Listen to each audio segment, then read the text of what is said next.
Jack.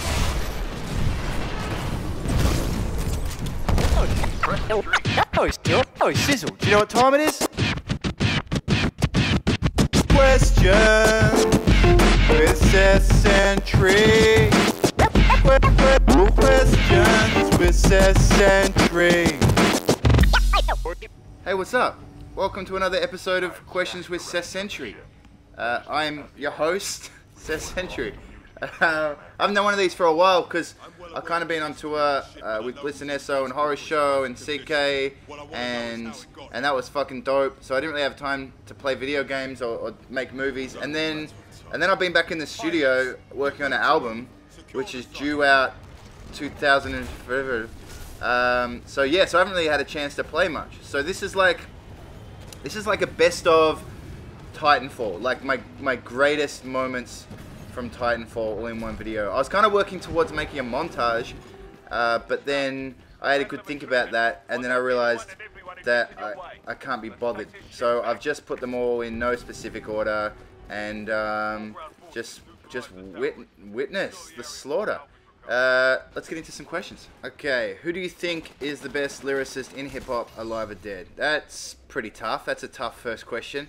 If we're talking straight up lyrics, taking flow and voice and stuff out of the equation, I would probably go, maybe like Pharomonch, Eminem, and definitely A$AP Rock. I know A$AP Rock's not everyone's cup of tea, but if we're talking straight up lyrics, like I could listen to that dude fucking every day. And every day I'd find new little hidden things in his lyrics. Watch this C4. Oh yes, sexy, mega kill. There's so many satchels in this video, dude. It's gonna be fucking great. So what did I say? A$AP Rock, Pharomonch, Eminem. Bang. There we go. New album coming soon. Tom, bro, I already told you. It's coming in 2003, man. Okay, what was the best tour location on the Bliss and Esso tour? By the way, you were dope. Cheers, Mitchell. The best, man. I enjoyed the whole fucking tour. It was boss. It was definitely like the most craziest tour I've ever been a part of. Every show felt like a fucking mini festival, and they were, the boys were good company. So I enjoyed the whole thing. But if I'm being completely honest, probably Melbourne show. I always like to play my hometown. My mum was there, and my sister was there, my brother was there, and actually my brother wasn't there, so fuck him. But my nephew and niece were there, and it was, it was really fucking cool. And I think the best thing about playing shows in Melbourne is I can go out and get shit-faced. What a mega kill! I can go out and get shit-faced afterwards, and wake up in my own fucking bed, which is always a plus. Situations in songs like my scene in the Waitress song based on real events that have happened in your life. Good question. Well, I mean, yeah, everything's kind of based on my life, but I kind of change things to make them sound a bit sweet. I lie to make myself seem cool. Waitress song was there was just a hot chick at a cafe that I was into. And so I wrote a song and came off sounding like a creep. But songs like my scene were just from back in the day when I hung out with a bunch of hippies and shit. Triple kill. When I hung out with a bunch of hippies and stuff. Obviously, I didn't hang out with a bunch of different groups all in one night and pretend to be Greg, because that would be kind of psychotic. But I guess everything starts from a kernel of truth. Jono Gardner, can you send me your signature so I can get a tattoo of it on? Don't do that, Jono. Because what happens if the next album that I release in 2003 is fucking garbage? What if you hate it? What if you're like, oh my god, this fucking Seth dude sucks, and now I've got this sucky garbage rapper's name tattooed on me, as you know what I mean, as a testament to his shittiness for all time. So maybe tell you what, wait until I do a couple more albums, and if I can And if they're half decent, then we'll talk. Seth, would you do a face cam when you do questions with snap, neck snap, neck snap? Would I do a face cam? Nah.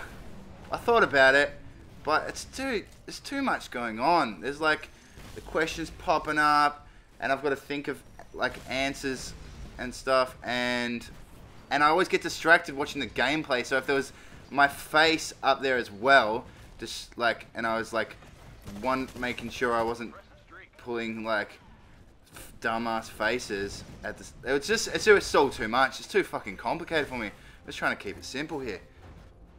Reservoir Dogs or Pulp Fiction? Good question, Bailey Johnston. Pretty tough, actually. That's tough. Fuck. Harvey Keitel. Oh, he's in both of them. I was gonna say he could be the deciding factor. They're both fucking awesome. You can't split them. You can't split them.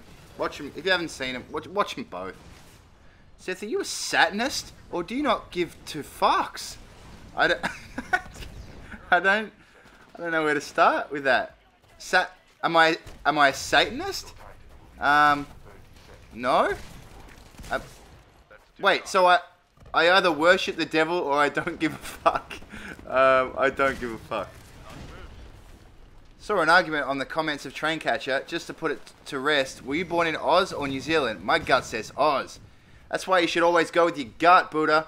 I was born in Bayswater, Melbourne, and I wasn't even born in a hospital. I was born just in the fucking lounge room. Just came out on the lounge room floor. I was just like, "What's up? What are we watching?" Okay. Hey Seth, what's the most fucked up thing you've ever eaten? Man, I've eaten some fucked up things, but probably when I was young and my mum was going through this Pritikin stage. There's this diet called Pritikin. It was invented by the devil, I'm pretty sure, which is why I'm not a Satanist. Because this recipe was called banana meatballs, and it wasn't even real meat. Like, that sounds fucked up, right? And get this, it wasn't even real meat. It was nut meat. So it was like not meat, not testicle meat, like meat made out of like nuts. And it was fucked up. Half banana, half nut meat. And if you look in like the recipe book where mum scribbles little neck snap, where mum scribbles little notes into it and stuff, it says in pencil, "This made the boys dry reach," because we were full fucking throwing up. Watch this long bomb C4. So yeah, banana meatballs, avoid. What's the stupidest thing you've ever done in school or elsewhere? Snap. Man, I did so much stupid shit in school. I can't even begin to. One thing that comes to mind. This is kind of mean. This makes me sound like a fucking asshole, and I guess I was a fucking asshole. But once there was this kid that I always used to fight with, and once he was swimming. We had a school swimming pool, and when he was in the pool, I went into the changing rooms and I got all his clothes. Oh, this is horrible. I got all his clothes and I flushed him down the toilet, and then I went back into the swimming pool as if nothing had happened. And so when he got out, he obviously couldn't find his clothes because they were in the toilet. And he came back out to ask, where his clothes were in front of like half the fucking school. He just comes out, but he'd already taken off his board shorts or his togs, and for some reason he didn't put them back on. So he just came out completely fucking naked in front of like the whole swimming pool full of kids, and it was like, "Where are my clothes?" And everyone's laughing at him, and I'm sure he's emotionally scarred now, and I'm very sorry. Yeah, why didn't you? But I'm sorry, but why didn't you put your bathers back on before you came out? You did half the work for me there. Favorite flavor type of chips? Salt and vinegar, straight up, crinkle cut, preferably. If we're talking corn chips, there's this brand which I always forget the name of. I should have researched this question first. There's a brand, alright, and it comes in a brown paper bag. Like, it looks all classy, like. I think the brand starts with M. That's the clue. And they do a flavor which is like chili and lime, and they're unfuckwithable. Like, they're pretty next level, but they've also ruined all corn chips for me from now on. Yeah, they're easily my favorite. But if I'm just gonna go like, you know, just classics, whatever you can find, Snap, whatever you can find in your average milk bar, just salt and vinegar, you know, keep it simple. I have custom Seth Sentry Converse, one with the artwork from that. Wait a minute, P. One with the would I like a pair? That sounds fucking incredible. Yes, I would love a pair. Amazing. Yes, that's an amazing question, and the answer is yes, please. Okay, what did your parents want you to be when you were growing up? Because I assume they didn't think best Aussie hip-hop artist was a realistic vision. No, they probably didn't. What did they want me to be when I was growing up? They just wanted me to be happy. That's all they ever wanted. They never tried to force anything on me. They just said, do whatever makes you happy. And so I did. Seth, mate, you're a fucking sick cunt, mate. Top shit, keep it up. I'm pondering getting Xbox Ones, but all my friends all have PlayStation 4s. Which one should I get? Bro, even though I swear by my Xbox, I reckon you just got to get whatever your friends have, you know? Because you'll want to play with them online, and you'll want to swap games, and, you know, if you're stuck there with a console that no one else has, you're going to fucking hate it. So just do whatever your friends have, and that's the only time I would ever give that kind of advice. Just follow the trend. Okay. Dolphins actually do fuck each other in the blowhole. There are wild dolphins that are gay, and males will take turns to fuck each other in the blowhole. Smiley face. Thanks, man. Not exactly a question. Dear Seth, what is your favorite cheese? Probably buffalo mozzarella. I kind of like how it comes, like sometimes it comes in a little bag with water in it, like a fucking goldfish that you just won at a carnival. Yeah. Okay, so a couple of years ago, me, Tucker, and Alice Squire recorded a song about Sasquatches. Well, my verse is about a Wookiee. I kind of hijacked it, but it's about Sasquatches. And I thought I'd take you out by playing you my verse off that song. Enjoy, peace, see you next time. Man, fuck a Sasquatch. That shit's for nerds. This song is now about Wookiees. True story. I told you all before, when I was 5 I just wanted to fly a starship. Till one day I found a Wookiee on a park bench, and some say he's just a walking pile of carpet. For fuck's sake, he's endured a lot of hardships. I must admit at first I kept him there at arm's length. We played chess a couple times and he got upset. 10 years from now and we becoming fast friends. I couldn't understand a word of what he just said.